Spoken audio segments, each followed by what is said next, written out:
Jadi ceritanya itu, awal cerita pertamanya itu saya itu lulus SMA itu tahun 2010. Tahun 2010 itu saya nggak langsung kuliah, tapi saya disuruh sama orang tua saya untuk ke Pare di kampung Inggris yang ada di Pare, Jawa Timur. Pasti pada tahu kan? Nah, saya itu kursus di sana di BEC-nya, di BEC itu di pusatnya. Jadi sistemnya emang kayak sekolah, harusnya 1 tahun, tapi saya cuman 6 bulan. Nah, 6 bulannya itu karena ini. Singkat cerita, saya di sana kan ngekos.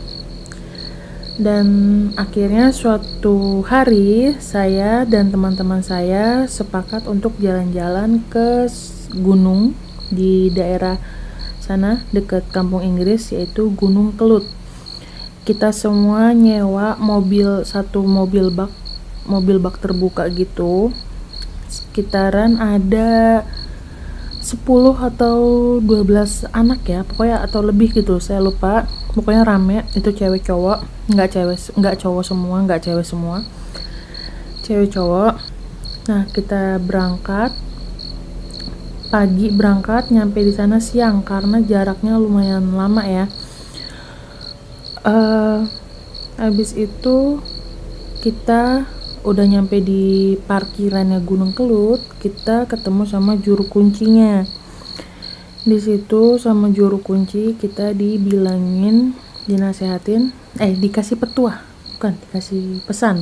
pesan, boleh main ke Gunung Kelut ini, boleh bermalam di sini atau kemah di sini, tapi satu, jangan teriak-teriakan. Oke, jangan teriak-teriakan.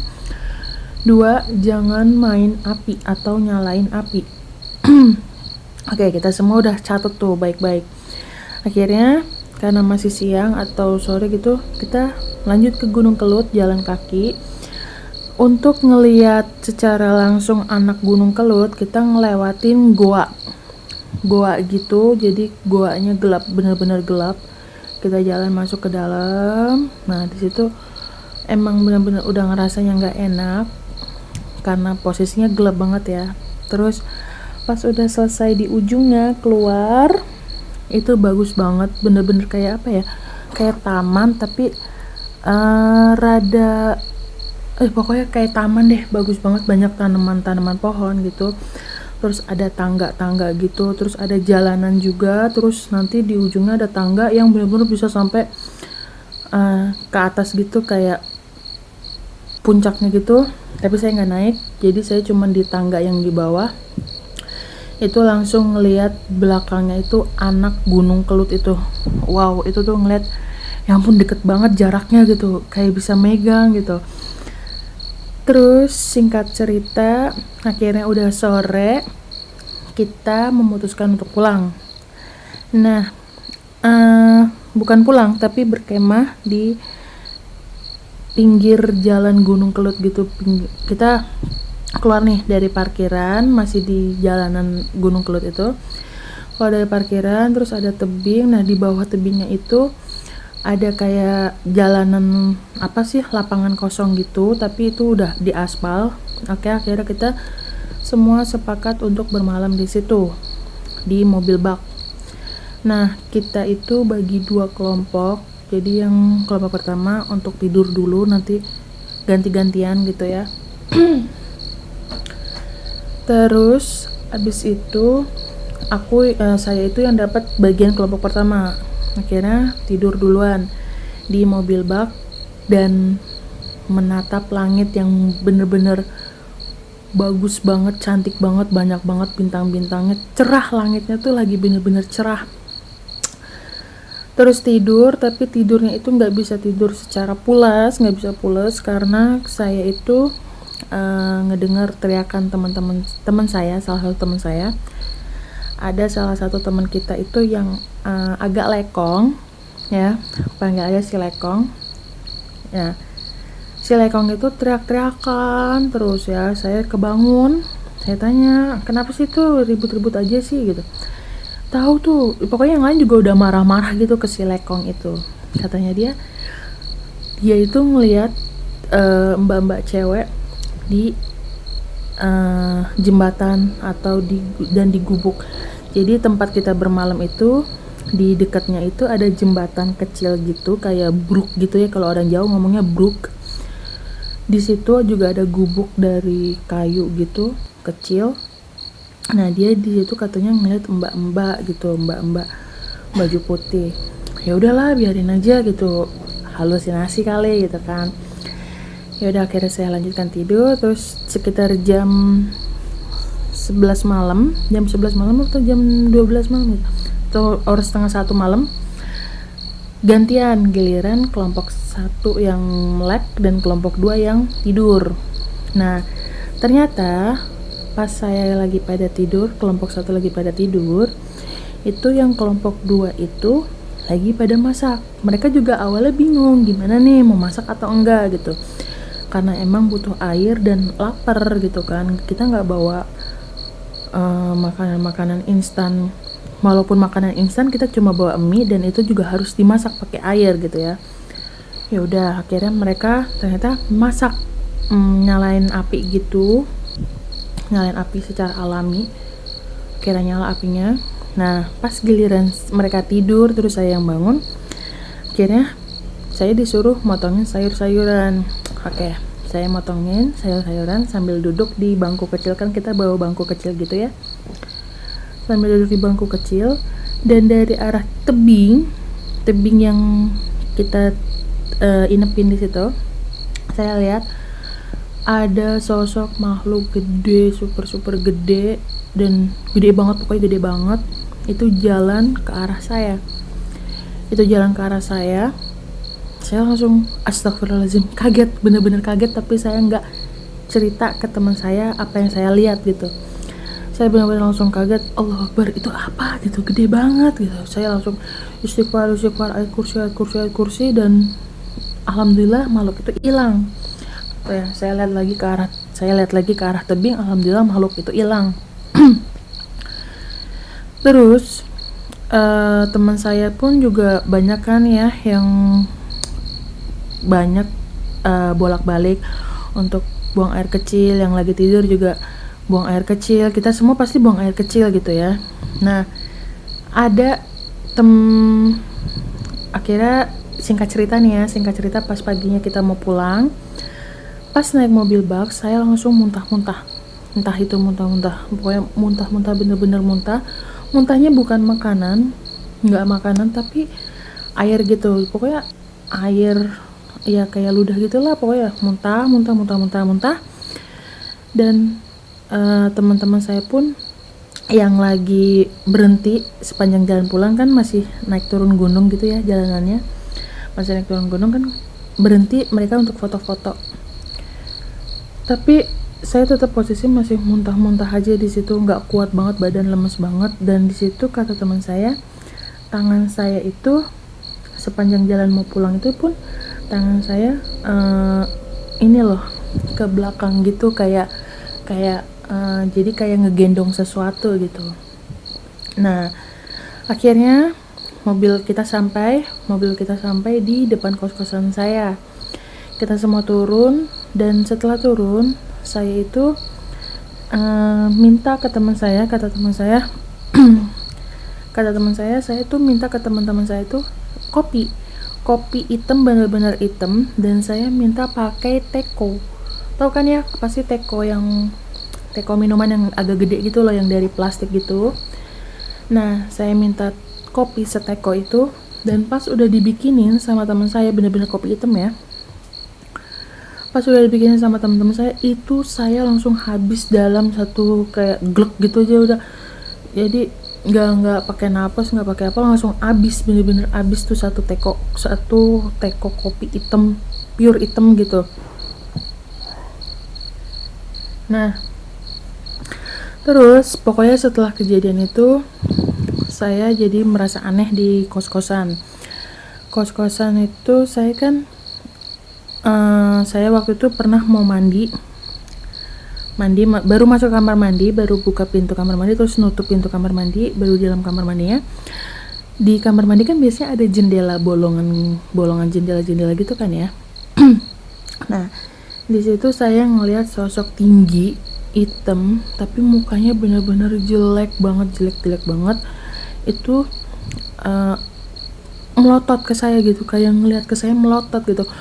Saya langsung teriak pokoknya teriak kenceng. Teman-teman saya juga langsung keluar kamar mandi. Teman-teman saya nanya, ada apa gitu kan. Itu tadi saya ceritain gitu, ada makhluk itu gitu. Terus akhirnya saya mandi selalu mulai saat itu tuh saya setiap ke kamar mandi apa-apa tuh pasti minta ditemenin teman saya. Dan kebetulan saya itu kan di Pare itu, di kampung Inggris itu, ngekosnya itu bareng sama bibi saya bawa bibi satu dari Bekasi, bibi saya khusus untuk nyuci gitu ya. Nah cuman bibi saya itu beda kamar sama saya kamarnya di pojok, tapi bibi saya agak di tengah gitu. Nah abis itu saya kan tidur emang kepisah sama bibi saya malamnya tidur itu bener-bener ngeliat yang namanya dua pasukan hitam dan putih. Itu ketua gengnya itu, istilahnya ketuanya tuh pada ini loh, pada naik kuda. Dua pasukan itu naik kuda, yang satu hitam yang satu putih, dan ketuanya itu bener-bener berantem di depan mata saya. Pure itu bener-bener astagfirullahaladzim, langsung saya teriak, teman-teman saya langsung pada datang, termasuk bibi saya juga datang. Kenapa gitu ya, saya ceritain. Akhirnya saya pindah kamar ke kamar teman saya. Terus di situ saya dikasih buku, pokoknya dikasih buku itu kayak buku zikir pagi dan petang. Saya baca itu udah pagi ya. Saya baca, kaki saya terasa enteng, terasa ringan gitu ya. Tapi pas saya nggak baca tuh buku zikir pagi dan petang, kaki saya udah mulai kayak berat lagi. Terus merasa ada yang megang dari ujung kuku sampai betis tuh, kayak ada yang gerayang gitu loh. Nah singkat cerita, akhirnya saya udah benar-benar nggak kuat di situ. Saya awalnya nggak cerita ke orang tua saya, nggak nelpon ke orang tua saya, tapi akhirnya terpaksa saya cerita ke orang tua saya. Dan kata orang tua saya, ya udah baca zikir terus, pokoknya jangan sampai pikiran dikelabuin sama para jin gitu kan. Nah ditanyain, apa mau pulang aja ke Bekasi, ntar dulu deh gitu kan. Ntar dulu, insya Allah bisa kok gitu. Terus akhirnya emang pokoknya selama 6 bulan itu masih bisa ngeliat terus. Udah gak kuat nih, sayanya udah merasa iya apaan sih, keganggu banget ya. Terus akhirnya kita itu punya teman yang kemarin ikut jalan-jalan juga ke Gunung Kelut itu. Ada satu teman kita yang orang Banten. Nah abang itu, dia itu orang asli Banten, jadi dia yang ngebantu gitu. Kita akhirnya ngumpul di kosan salah satu teman kita. Di situ dia nyediain kayak kopi hitam, terus nyediain kayak cemilan jajanan gitulah. Dan masuklah jin yang ada di badan saya ke mediator ke abang ini yang orang Banten ini. Masuklah, dan katanya itu jinnya itu marah. Dia mengaku adalah raja di Gunung Kelut itu gitu ya. Dan dia datang masuk ke badan saya itu, ikut ke badan saya sama putrinya si raja ini. Dan katanya itu si rajanya ini marah karena ada teman saya yang kencing sembarangan. Jadi kencingnya itu di jalan pintu masuk istananya mereka, dan itu benar-benar bikin mereka marah. Terus ya intinya akhirnya saya bilang, please keluar, jangan ikutin badan saya terus gitu kan, minta tolong gitu. Akhirnya dia mau nggak ngikut ke badan saya, cuman ada syarat, saya dan teman-teman saya jangan sekali-kali jelek-jelekin Gunung Kelut. It's okay, kita nggak pernah yang namanya jelek-jelekin Gunung Kelut. Apa sih yang dijelek-jelekin dari Gunung Kelut? Nggak ada gitu, karena pemandangannya emang bagus, udaranya emang sejuk, dan lingkungannya pun ramah, nyaman gitu loh. Jadi nggak ada yang bisa dijelek-jelekin. Nah, pokoknya yang bukan ngejelek-jelekin, saya akhirnya pulang ke Bekasi, ya. Saya akhirnya pulang ke Bekasi, nggak kuat, nggak ngelanjutin 1 tahun. Saya pulanglah ke Bekasi, dan di situ selama di Bekasi, mulai dari Bekasi itu saya kuliah di tahun 2011 itu saya kuliah di Binus Lipi Kemanggisan. Dan di Binus Lipi Kemanggisan itu pun saya ngekos, karena dari Bekasi ke Selipi lumayan ya jamnya, apalagi ada jam pagi, ada jadwal kuliah pagi. Nah, akhirnya saya ngekos, dan di kos-kosan itu pun saya sering ngelihat makhluk gede hitam gitu, yang tahu-tahu suka nongol ada. Terus juga kadang-kadang ada si makhluk cewek, sebut aja si Mbak Kun itu tiba-tiba yang ada nongol, terus atau suka ngasih suara kayak ketukan atau gesekan atau apalah gitu, pokoknya sering banget diganggu. Saya sering banget pindah kos-kosan, terus pindah kamar. Saya juga masih sering diliatin mereka masih suka menampakkan diri gitu ya. Nah, akhirnya pokoknya sampai sekarang kalau saya diskusi, kalau saya ngobrol gitu ya, itu adalah mereka tiba-tiba nongol, mereka tiba-tiba nampakin diri. Sampai pas saya lagi di rumah pade saya di kampung, pas banget azan maghrib pas banget, Allahu Akbar gitu kan. Kalau rumah pade saya di kampung itu nggak ada kayak langit-langitnya gitu ya, jadi kayak langsung tiang genteng gitu loh. Nah, di situ pas banget ada cewek lagi duduk. Wow. Astagfirullahaladzim, tuh saya langsung yang namanya saya tuh langsung lari ke arah ruang tamu, pokoknya ke arah ruang tamu, nemuin ibu saya di situ yang lagi pada duduk kan sama pade juga ya. Dan saya di ruangan belakang, ruangan tamu tapi yang belakang gitu. Nah, saya langsung lari ke depan, saya ngeliat makhluk itu lagi duduk. Terus saya juga sering, kamar saya yang di rumah Bekasi itu kalau TV di kamar itu suka nyala mati sendiri gitu. Nah, saya laporan ke orang tua, ke bapak saya, minta tolong dicekin itu kenapa TV nyala mati sendiri, sedangkan TV itu nggak ada timernya gitu loh, nggak ada timernya juga udah, maksudnya nggak pakai settingan timer gitu, nyalanya jam segini. Tapi itu TV kamar saya itu pasti selalu nyala azan subuh sama azan maghrib, itu udah pasti nyala sendiri kalau misalnya lagi nggak ditempatin. Oke. Jadi karena kan saya kan ngekos, jadi kan kamar saya nggak ada yang nempatin. Nah, tapi suatu hari saya lagi ke atas, beraniin tuh ke kamar saya sendiri, kan kamar saya di atas, beraniin pas lagi mau ngambil baju di lemari kamar saya, azan lah ya, Allahu Akbar gitu nih, di depan rumah saya kan musola persis. TV kamar saya langsung nyala sendiri. Dan stupidnya saya itu, saya malah menantang mereka yang gaib. Saya bilang, oke, kalau misalnya dalam hati ya, oke, kalau misalnya emang kalian ada di sini, lo semua ada di sini, tunjukin. Dan Allahu Akbar, emang kuasa Allah ya. Saya benar-benar langsung ditunjukin. Di bawah TV saya kan ngegantung di tembok gitu. Di bawahnya itu ada meja sama radio gitu kan, apa sih, VCD radio gitu. Nah, di pojok di situ ada yang lagi duduk duduk ngeringkuk gini loh, duduk ngeringkuk, sosoknya hitam gede tapi nggak terlalu gede banget sih, dia ngeringkuk. Dan saya langsung ngeliat, tapi alhamdulillah dia nggak ngeliat ke saya. Jadi dia ngeringkuk badannya terus nunduk aja ke bawah. Saya langsung lari, pokoknya lari, bener-bener lari kenceng banget ke bawah, itu bener-bener langsung langsung ceritain ke bunda, ke orang tua semuanya, ceritain ke adik-adik, tapi nggak ada yang percaya. Tapi pas saya ceritain itu tadi, yang saya bilang, saya apa, Iyo tuh bilang kalau misalnya mereka ada di sini, mereka tuh itu mereka baru percaya, karena saya itu malah menantang mereka gitu ya. Ada satu kejadian unik yang pernah saya alamin.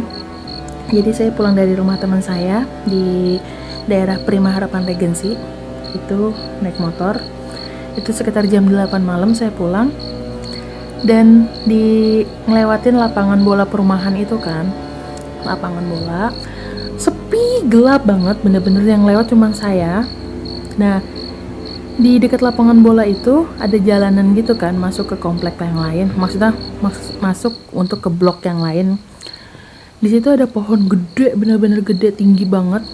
Nah, di bawah pohon itu ada mobil lagi berhenti, dan saya tahu itu mereka lagi, mungkin ya lagi pacaran ya. Mereka lagi pacaran, karena mohon maaf, karena posisi mobil pun juga goyang-goyang gitu. Mereka lagi pacaran, dan saya ngeliat di atas mobilnya itu, di dak mobilnya itu, di atas pokoknya, si Mbak Kun lagi duduk di atasnya, di atas mobil itu sambil cengengesan. Terus alhamdulillahnya lagi nggak ngeliat ke saya, cuman dia ngeliatnya ke bawah gitu loh, sambil cengengesan. Terus kakinya ngegoyang-goyang gitu. Gimana sih kalau misalnya lagi duduk kayak di bangku kan kaki bisa goyang-goyang gitu ya, kayaknya goyang-goyang. Saya langsung tancap gas saat itu, pokoknya langsung lari. Terus besokannya baru cerita ke orang tua. Enggak, saat itu juga langsung cerita ke orang tua, karena saya nggak cukup berani. Sampai saat ini pun saya masih bisa melihat mereka. Oh ya, for your information, saya itu udah diruqyah lebih dari 5 kali, tapi nggak tahu kenapa saya juga masih bisa melihat mereka. Segitu aja yang saya mau ceritain hari ini. Semoga sedikit berfaedah untuk teman-teman semua yang mau naik gunung. Kalau misalnya emang ada larangan ini itu, ya ayo kita indahkan larangannya gitu. Maksudnya jangan dilanggar, ditahan untuk tidak melanggar. Karena mau gimana pun, tempat yang kita kunjungin, tempat yang kita tempatin, itu pasti ada makhluk gaibnya gitu, pasti ada penunggunya. Oke, sekian aja. Assalamualaikum warahmatullahi wabarakatuh.